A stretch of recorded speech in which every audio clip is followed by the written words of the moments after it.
आज का आखिरी दिन है। जिसको आपत्ति है आपत्ति दाखिल करे, सरकार सुनेगी। हमारी सरकार है या कोई सरकार होगी उसका दायित्व है। अब तो आयोग सुनता है इन चीज़ों को, चुनाव आयोग देख रहा है जो कि इंडिपेंडेंट बॉडी है। इसमें सरकार कहाँ आ गई? साथियों नमस्कार, मैं हूं आपका स्वतंत्र फोटो जर्नलिस्ट मनोज अलीगढ़ी और बजाज ग्रुप ऑफ इंडस्ट्री के निदेशक हैं श्री वी.एस. पॉल साहब, और आप वर्तमान में जिला उपाध्यक्ष हैं भारतीय जनता पार्टी के नगर के। सर आपका स्वागत है। धन्यवाद। चुनाव का माहौल हो गया है पूरे तरीके से, सबके तर्कस में तीर तैयार है चुनाव लड़ने के लिए। कल आप लोग पूरे तरीके से चुनाव की तैयारी में लगे पड़े। इस बार आपकी क्या प्लानिंग है, किस तरीके से आप मुकाबला करने की तैयारी में? मनोज जी, पहले तो मैं ये कहूँगा कि माननीय फुरकान जी जब चुनाव लड़े थे तब वो बहुजन समाज पार्टी के प्रत्याशी थे, और जब वो चुनाव मेयर की हैसियत से जीते तो वो बीएसपी के चुनाव के नए मेयर होके वो पूरे शहर के मेयर थे। आपको मैं सलाम करता हूँ, आप लगता है पढ़े लिखे शिक्षित व्यक्ति हैं। अच्छा लगा मुझे आपसे बात करके। मेरा ये कहना है कि भारतीय जनता पार्टी कोई पहला चुनाव नहीं लड़ रही है, और मैं जहाँ तक व्यक्तिगत अपने बारे में बताऊं तो मैंने जनसंघ 1964 में ज्वाइन की थी, और जनसंघ के बाद भारतीय जनता पार्टी का पहला चुनाव मैंने अलीगढ़ में इंद्रपाल सिंह का चुनाव लड़ाया था। और चुनाव लड़ाने में कोई बहुत मेहनत नहीं करनी पड़ती है, क्योंकि हम लोग तो रोज़ चुनावी मोड में रहते हैं, कभी विधायक। लेकिन उसके बाद भी बंगाल या पंजाब में हार लग जाती है। चुनाव में हार जीत तो हर जगह लगती है। जब आदमी मैदान में उतरेगा तो हारने के लिए तो उतरता नहीं है, जीतने के लिए उतरता है। कुछ परिस्थितियां ऐसी हो जाती हैं जिसके वजह से चुनाव में हार जीत होती है, लेकिन हम लोग चुनाव लड़ते हैं अपने कार्यशैली पे, कामों के ऊपर। और ऐसा नहीं है कि हम सब काम कर ही लेते हैं, रोज़ नए काम निकलते हैं, 10 काम करते हैं, 9 फिर तैयार है हमारे लिए। अलीगढ़ की स्थिति आपने देखी, पिछले वर्षा ऋतु में जो यहाँ पे बारिश 5 दिन रही है, कभी किसी ने सोचा नहीं था, चाहे मेयर फुरकान होते चाहे हमारा मेयर होता, ये स्थिति बननी ही थी। क्यों कि इसके लिए हम तैयार नहीं थे। दूसरा, अलीगढ़ में जो विकास हो रहे थे, सड़कें खुद ही पड़ी थी, पानी का रोक रुकाव था, और सबसे जो मैं स्पष्ट कहूँ कि जो ये हैबिटेट सेंटर बनाया गया है ये बहुत अच्छा योजना है, लेकिन जिस स्थान पे यह बनाया गया है, सिविल लाइंस का सारा पानी इसमें समाया करता था, जिसकी निकासी का रास्ता तो नहीं बना, लेकिन पानी का भराव जो होता था वो बंद हो गया। स्थिति ये रही है, एक छोटी सी बात रही है, लेकिन अगर इस जो पानी पूरा सिविल लाइंस का ये स्थान लेता था, जिसको इन्होंने कन्वर्ट कर दिया किसी अनसोच से, जबकि मैं समझता हूँ कि ऐसा नहीं होना चाहिए था। अगर कोई योजना में लिया गया है तो इसके पानी की निकासी का माध्यम जो भी सूत्र होते थे सिविल लाइंस से निकालने के लिए करना चाहिए। मैरिज रोड जैसी जगह जहाँ पे 3-3 फीट पानी रहा, बारिश जो होती है वो ये नहीं देखती है कि किस पार्टी का आदमी कहाँ रहता है, कहाँ बारिश होनी है कहाँ नहीं होनी है। योजना सरकार नहीं बनाती है, सरकारी तंत्र बनाता है। सरकारी तंत्र जो योजनाएं बनाते हैं, निश्चित रूप से उसमें जनप्रतिनिधियों का सहयोग लेना चाहिए था। जो प्रायः ये देखा गया है कि नगर निगम के अधिकारी जनप्रतिनिधियों की बातों को कम सुनते हैं। सुनते ज़रूर हैं, हम लोग भी बुलाए जाते हैं, बहुत सी बैठकों में बुलाए जाते हैं, मिनट्स में नाम लिखे जाते हैं, हम लोगों की सुझाव लिखे जाते हैं, लेकिन उन सुझाव पे कितना काम होता है वो जानकारी में हम लोग के नहीं आता है। मैंने कहा, मैंने सलाह लेते हैं, योजनाएं जब क्रियान्वित करके भेजी जाती हैं तो नगर आयुक्त महोदय ही प्रमुख रूप से उसके लिए उत्तरदायित्व रहते हैं। किसी भी संस्था का जो हेड होता है वो भी किसी समस्या का समाधान के लिए भी वही उत्तरदायित्व है, और उसमें अगर कमी रहते हैं तो उसके लिए वो रिस्पॉन्सिबल रहता है। ऐसा नहीं है, हमारे जनप्रतिनिधि उसमें रहते हैं, पार्षद रहते हैं, सभी रहते हैं। आपने अभी पिछली बार देखा 2013 या 14 में पूर्व सरकार जिसमें आज़म खां साहब नगर विकास मंत्री थे, उन्होंने एक ऑर्डिनेंस बनाया और यहाँ पे गृह कर आरोपित कर दिया।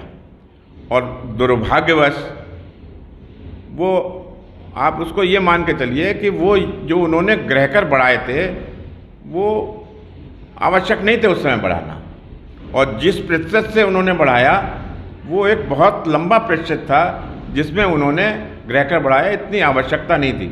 आज मैं आपसे ये पूछना चाहता हूँ आपके माध्यम से कि अलीगढ़ स्मार्ट सिटी, जग जाहिर है जितनी पैसे की आवश्यकता होती है, नगर निगम का जो MNA है वो इसका CEO होता है, ठीक है।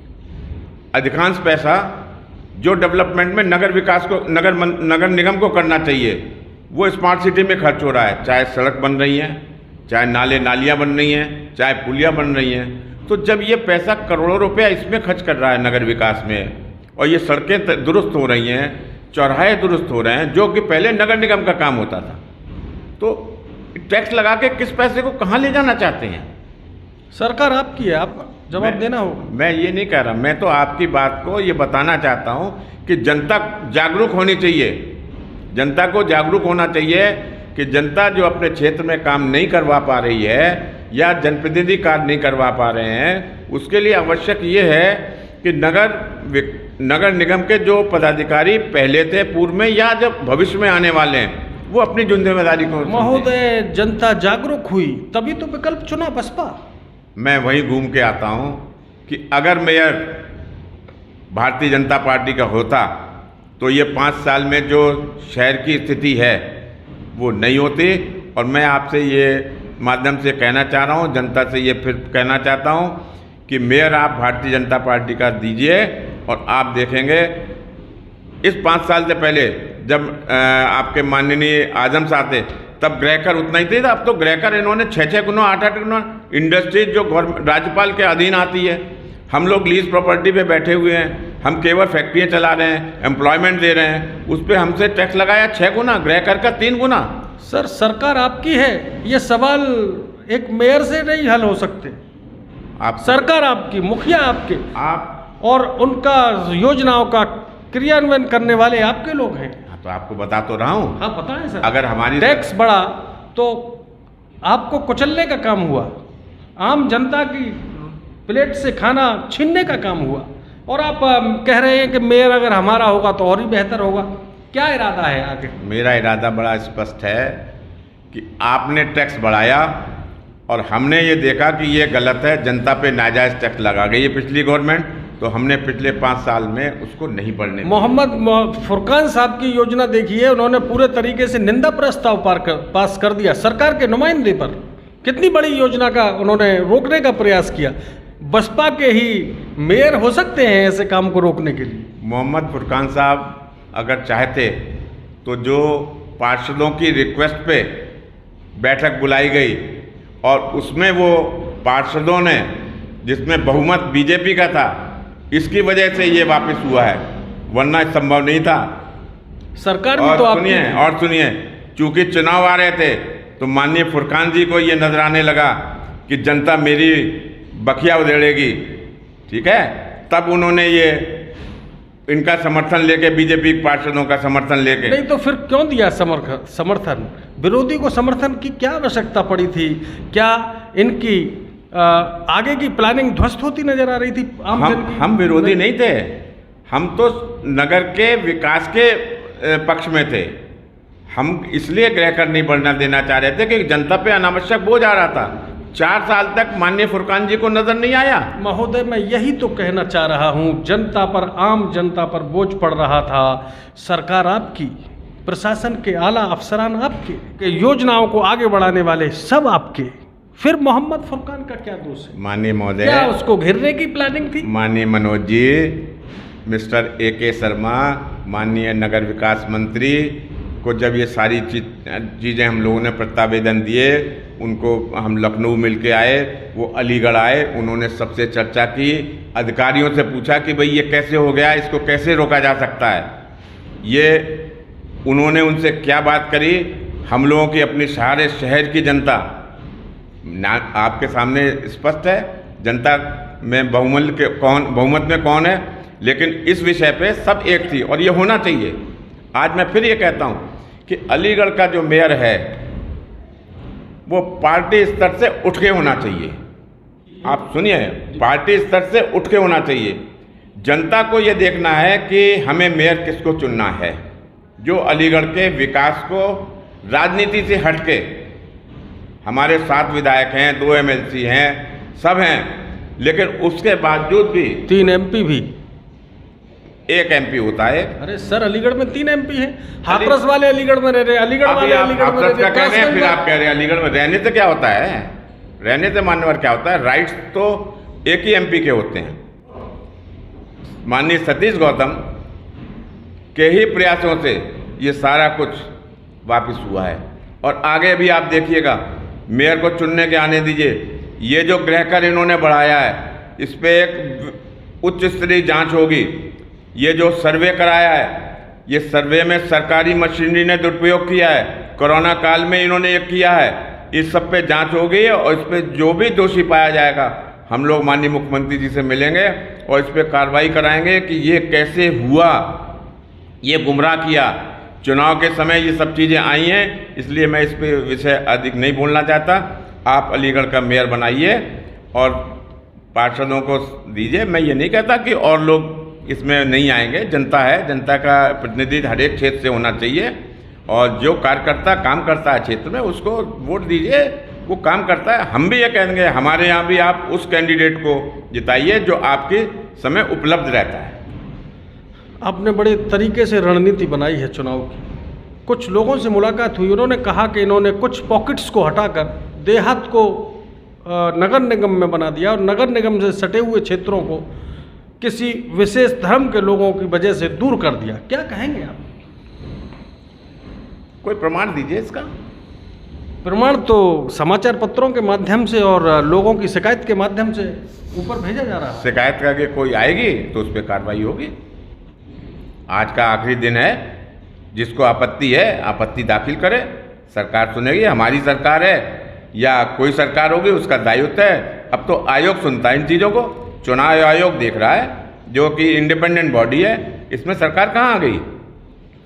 आदरणीय पॉल साहब, गत दिनों एक बैठक हुई थी जिसमें आपके मैनपुरी से आए ठाकुर जयवीर सिंह जी अलीगढ़ के चुनाव के प्रभारी बनाए गए हैं। क्या क्या बिंदु रहे जिन पर चर्चा हुई, मंथन हुआ? काफ़ी लंबी बैठक रही थी।